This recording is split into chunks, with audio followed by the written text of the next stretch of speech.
ಶ್ರೀ ಕ್ಷೇತ್ರ ಧರ್ಮಸ್ಥಳದಲ್ಲಿ ಏಪ್ರಿಲ್ 29ರಂದು ಸಾಮೂಹಿಕ ವಿವಾಹ ಕಾರ್ಯಕ್ರಮವನ್ನು ಆಯೋಜಿಸಲಾಗಿತ್ತು.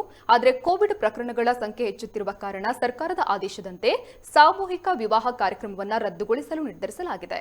ಸಾಮೂಹಿಕ ವಿವಾಹಕ್ಕೆ ನೋಂದಾಯಿಸಿಕೊಂಡಿರುವ ಎಲ್ಲಾ ಜೋಡಿಗಳಿಗೂ ಕ್ಷೇತ್ರದ ವತಿಯಿಂದ ಆಶೀರ್ವಾದ ಪೂರಕವಾಗಿ ನೀಡಲಾಗುವ ವಿವಾಹ ಸಂಬಂಧಿ ವಸ್ತುಗಳನ್ನು ವಧುವಿನ ಮನೆಗೆ ಮುಟ್ಟಿಸಲಾಗುತ್ತೆ.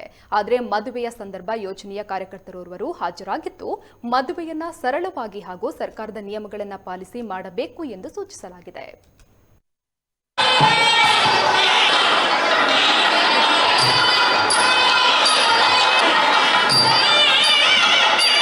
ವರ್ಷದ ಉಚಿತ ಸಾಮೂಹಿಕ ವಿವಾಹ ಸಮಾರಂಭ ಅಮೃತಲಕ್ಷ್ಮಿ ಸಭಾಭವನದಲ್ಲಿ ಇನ್ನೇನು ಕೆಲವೇ ಕ್ಷಣಗಳಲ್ಲಿ ಪ್ರಾರಂಭವಾಗುತ್ತಿದೆ.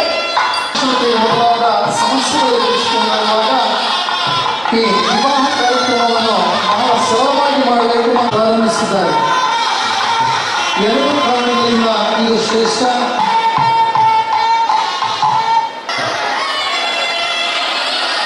ದೇಶ ಕಾಯುವ